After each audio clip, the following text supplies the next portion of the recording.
Tuloy-tuloy po tayo dito sa memo. Pilit bumabalanse sa iba't ibang mga opinyon. Because at this point, they're all opinions. Wala pang sinasabi ang Korte Suprema, so hindi pa natin alam. Kasi iba rin yung opinion syempre ng mga bigatin doon sa ICC, right? Oo. Meron pa silang statement against the status of being fugitive of Senator Bato de la Rosa. Tapos Oo. may kanya-kanyang opinion din dito. Hindi pa fugitive yung kliyente namin. Eh Wala sabi nga namang ni Atty. valid Sal warrant. Panelo, kulang lang daw sa pansin ng ICC. Ganun. Okay. Sa kalagitnaan ng impeachment process ni Vice President Sara Duterte, hindi may kakaila na nakompromiso na ang reputasyon ng Senado sa ngayon. Matapos ang sunod-sunod na mga issue na naganap mismo on Senate grounds, marami sa mga mamamayan ang halos natatawa na lang kasi hindi namin maintindihan kung ito ba ay action drama, comedy, horror, paranormal. Okay, makakasama po natin dito ngayon ang marami nang nasadlakan na kontrobersya. Barilan, totoong barilan hindi yung baril-barilan lang. Okay, totoong barilan, revolusyon, at alamin po natin. And he was once also in hiding. So, kunin natin ang opinion ni former Senator Gringo Honasan. Hello, Good sir. morning, sir. Good morning. Karina, Willard, maraming salamat sa pagkakataon nito. Did you ever once consider yourself a fugitive of the law? Well, always. Di ba? Always? Tuwing papasok ako sa official business, no, sa ibang bansa, lalo na sa Estados Unidos, no? Siyempre, nalong ka sa immigration. Diplomatic passport. Pero doon ako pinapapila sa special, no? So, tatanungin ako ng immigration officer, magalang naman, no? Have you ever been engaged in any political activity? Sabi ko, yes. Against. Pag sinabi na yung against, doon ako medyo nagpapalpitate na yung puso ko, no? Against this president. Pag nakakatatlong presidente na, di ba? Medyo kinakabahan na ako. Sasabihin na, have you ever been in life-threatening situations related to your question? Sabi ko, always. Tapos dadali na ako sa secondary Screening. Ano po ba? screening. Oh. So, how many presidents did you go against? Bago pa na, may ilan-ilan na rin. May ilan-ilan na rin. Pero kinalaunan, papapasukin din kayo ng Amerika. Pinapapasok, pero nagtataka yung mga kasama ko dahil ako yung special treatment. Tapos sasabihin sa akin ng PhilAm na immigration officer, may annotation ako sa diplomatic passport ko. Really? Do you know what this means, Mr. Senator? Nagtataka nga kami. Di ba? This means that to some governments, you are considered as an international terrorist. Senador na ako na, no? Oh, wow. So, interesting. Oh, really? What countries are those? Huwag na lang natin banggitin. Wag na Okay, baka may okay. diplomatic repercussions. Correct. O, ayan na. Tanungin na natin yung kumakain ba kayo ng popcorn? Pero, habang una sa lahat, Senator, I'm curious, anong may papayo nyo sa fellow PMA nyo pa na si Senator Bato de la Rosa? Hintayin natin yung investigasyon. Pero bilisan natin yung investigasyon dahil yung patakaran sa SOCO, di ba, scene of the crime operators, no? Nasisira yung ebidensya, yung physical evidence. Correct. So it pollutes the evidence, it destroys the evidence, no? That is the basis for a serious criminal or other investigations. So, bilisan natin, pero antayin natin yung resulta ng investigasyon dahil, like I said earlier, no? Ang dami nagsasalita ngayon. Opo, puro salita. Nasaan ang CCTV? Sa palagay po ba ninyo, importante? Hindi lang yung Corina, di ba? 120 million tayo. Any issue, 120 million experts. Oo nga. Sabay-sabay nagsasalita. So do you think that the trajectory of the bullets are important? Importante yan. Pero who are we, di ba? Hindi naman tayo, di ba? Hindi, pero sa akin, if I may, with your permission, no? Para sa akin, itong mga pangyayari, importante nito, natutunan ko pala ito sa mga millennials. Pag may nagsasalita, may nangyayari sa Senado o kung saan man, ang tanong nila is, itong pangyayaring ito, ano ba ang epekto nito sa buhay namin? Ano kayo? Senado, Presidente, Mayor, Media. Ano ba kayo sa buhay namin? At natutunan ko pa sa kanila, millennials, ang gagaling yan eh. Pag pineke mo yung sarili mo, medyo naging plastic ka. 1 kilometro pa lang, amoy ka na. Correct. Authenticity is the name of the game. Yes, Oo. correct. Oo, mga millennial kasi it's all about me. Oo. Sama ako dyan eh. Kasama ka doon. Parang, bakit niyo ako ginagano? They take it personally, itong mga pagpapanggap, orchestrations, yung mga gulo, parang Pero, kanilang sineseryoso. If I may, sorry Yes, sir, go Reaksyon ahead. ninyo, di ba? Go ahead. Sa kanila, di ba, importante yung they have very quick access to information. Yun lang, may silo effect dahil isang pindot mo, informasyon. Yung pinindot nung kausap mo, baka iba rin yung informasyon, so magtatalo na kayo. That's what we have to manage. Right. Information and time. Aha. Okay, so ito pong nangyayari sa Senado, yung pagpapalit ng liderato. Did you find anything irregular about what happened? Corina, no, Willard. Normal yan. Nagpapalit nga tayo ng presidente every 6 years, mayor every 3 years, congressman, barangay captain. Normal yan sa isang demokrasya. Pag gusto mo ng pagbabago, for better or for worse, you look at the objective, organize to accomplish that objective, and choose your leaders. So sa akin, normal yun. Side issue yun. A side issue. Yes. As long as the process. As long as peaceful, sa ibang bansa ay naghahampasan ng silya ron. Within the halls of their parliaments. Correct. Buti, wag naman tayo umabot na. And si Senator Gringo is a veteran of 2 impeachment trials. Tama po ba, Yes, Senator? oo. So ano ho ang maipapayo nyo sa mga magsisilbing senator judges dito sa impeachment trial Since ni VP it's Sara? it's a political and legal process, science-based and data-driven. Hindi yung marites, hindi yung, di ba? Hindi Right. yung, But do you want them to proceed to a trial proper? Kasi may usap-usapan baka i-dismiss daw yun. outright. Medyo antay-antay muna tayo. Huwag natin pakialaman o i-manipulate yung proseso. Hayaan natin. Di ba? Let it take its due course. Di ba? I'm talking to all sides, ha? Right. Di ba? Dahil wag natin ipako doon sa partisan political considerations. Public interest ito eh. Tayong nanonood. Di ba? Di ba nakakalungkot? Nakakadismaya. Pero at the same time, wag tayo mawala ng pag-asa dahil it means giving up by default. Yung kinabukasan ni na Pepe at Pilar, sasaalang-alang ba natin yan dahil Nagmamadali sila. nagmamadali sila.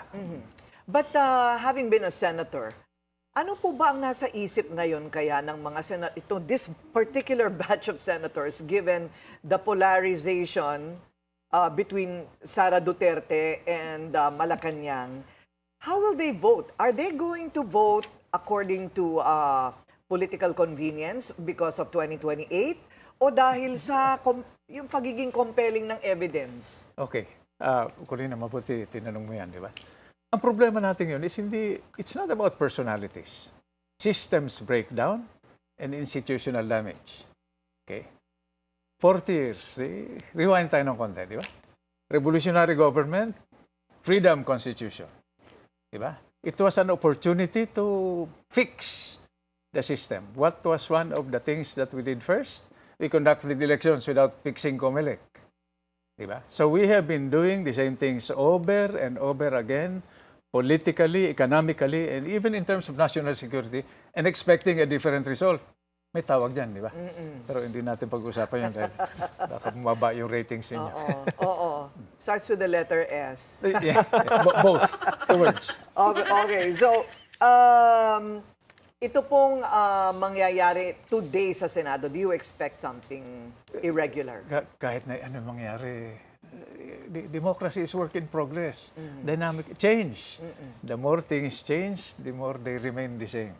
Wag tayo mabubulaga. Proseso yan. Wag lang magkapikunan, magkasakitan. Okay, rewind tayo ng konti. Yung putukan, di ba? Normally, pag may putukan, may tinatamaan, may nasasaktan. Wag naman sana. No? May namamatay. No? So, ibig sabihin, proseso yun. Naalala ko lang, no? May mga lumapit sa akin, no? Without going into details. No? May mga sundalo, may mga pulis, may mga NBI agent. Ang naiipit dito, yung mga inutusan. Hindi nag-uusap yung mga bossing nila. So, pag inutusan ka, as long as may inutusan ako Pero wag naman yung barilin mo. Siyempre, ang tanong mo, sir, ba't ko babarilin? Wala namang armas. Hindi naman pumuputok. You know, you only follow legal, moral orders. You agree that the Senate Sergeant at Arms should be suspended? I was not there, so it was his judgment call.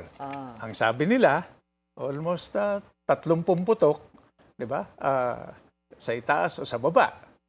Sabi naman, nung kabila, nagputukan na, no? Huwag naman yung nakikita minsan dun sa mga tampered reports na police so fired 3 warning shots into the air resulting in the death of the suspect. Huwag naman ganun. Okay. So, kailangan malaman kung ano talaga ang nag-udyok kay Sergeant at Arms Na magpaputok. Aplaska na magpaputok. Well, that's one side. The other side is, bakit may sinasabing mga NBI agent doon? Ano ginagawa nyo dyan? Senate premises yan. Sino nag-utos sa inyo? Ano ang legal basis for your being there? Diba? So, Yun din ang tanong natin eh. yun, Right. Pinapanood ko naman kayo. Oo. Senator, dito po sa issue na hinaharap ni Senator Bato sa ICC, tama ho ba na iwasan pa ho niya yung warrant at questionin ito at kaysa harapin na lang niya? Hindi, that's above my salary grade, no? Pero marami nagsasalita ngayon. Ang hintayin natin yung sasabihin ng Supreme Court. Pero ang inintay ko rin na magsalita, di ba, yung Integrated Bar, yung Philippine Constitutional Commission. Mga abogado to eh. Di ba, may kasabihan na 2 abogado, 3 ang opinion. Di ba? So, antayin natin yung legal opinion dahil sino tayo para, di ba, magbigay ng legal opinion. Oo. Pero ako, ang thinking ko dyan, and my advocacy is, bago pa mag-eleksyon, no, Corina, no, Willard, no, nag-propose na ako, di ba, na, let's say, si President Duterte. Hindi naman tayo failed state. Sabi naman ng ating mga pinuno, our justice system is working. Our courts are functioning. So bakit natin pinaubaya yung isang dating presidente sa ibang korte, sa ibang bansa? Ano malay nila sa kultura natin? Sa nangyari? Diba? So, again, no? Yun. Hindi ko sinasabing guilty or not guilty. Diba? Filipino courts, Filipino justice system, Filipino citizen. Kung hindi tayo pwedeng magbigay ng hustisya sa dating presidente, sinong pangkaraniwang mamamayan ang pwede nating bigyan ng hustisya? Well, sinasabi po nila na ang mga justices sa Korte Suprema, they call it a Duterte Supreme Court.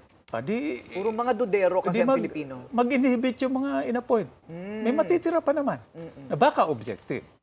Diba? But, again, who can say? So, is Senator Bato, in your mind, a fugitive? Hindi ko alam. Dahil may legal ito. Siguro, hindi ko alam kung ano nasa isip niya, no? Okay. Pero in my case, di ba? From my limited experience, di ba? It's your call. Di ba? In my case, di ba? Since hindi patas ang laban nun, sabi ko, hindi patas ang laban. Di ba? Palakasan to. May pera pang involved, di ba? Hindi maghahanap ako ng hustisya sa labas ng sistema. Masisiba ninyo ako. Di ba? Bakit humahawak ng armas yung iba? Bakit nagiging kriminal yung iba? Kapit patalim, no? So, pag hindi nagpa-function yung sistema, yung institution, di ba, maghahanap ka ng alternative. Masisisipa natin yon. Ayun, malinaw, di ba? Tama talaga na nakausap natin si Senator Gringo sa dami po ng inyong pinagdaanan. Lato, natutunan ko sa mga program ninyo. Okay, maraming salamat po sa inyong panahon. Former Senator Gringo Honasan, you are now part of a new Political party? Political party. Yes. Opo. Ano Okay. po ang tawag sa political party ninyo? Reform PH Party. Hindi, idagdag lang, may time Yes. pa tayo. Oo. Di ba? Go Dahil ahead, sir. napansin namin, tulad ng sinabi ko sa inyo kanina, ang dami kong nakilala na mga young government officials, congressmen, congresswomen, mayors, governors, no? Sabi ko, ang gagaling ninyo, ba't hindi kayo nagsasalita? Anong sagot sa akin, Willard, no? Sir, pag nagsalita kami, papatayan kami ng gripo. Ayun. Paano namin tutulungan yung mga constituents namin? So again, it's something that we have to fix, no? Resource-driven. Pero ang huling pakiusap ko sa mga kabayan natin is unity. Hindi tayo, di ba, pro-BBM, pro-Duterte, pro-China, anti-China, pro-US, di ba? hindi ko narinig masyado, Willard, no, Corina, yung pro-Pilipino. Di ba? Tingnan niyo yung mapa. Di ba? Yung asset natin, yung geography natin eh. Di ba? Lahat dumadaan sa toll gate natin. Di ba? 3 choke points. Honshu, Japan yon. Then Basi Strait between Taiwan and Northern Luzon. And then Palawan. Hindi natin sinisingil. Can you imagine? So yung leverage natin, yung pinanggagalingan ng lakas natin globally, is also what inhibits us from thinking as Filipinos. Any threat has to pass bodies of water to confront us, no? Yes. So, dapat together tayo, Filipino, one flag, one nation, dreaming hard, praying hard, working hard. O tingnan natin kung anong mangyayari sa mga dasal natin mamaya. Oh, Kung matutupad. Oo nga. Thank you very much, Senator Gringo Honasan. salamat sa inyo.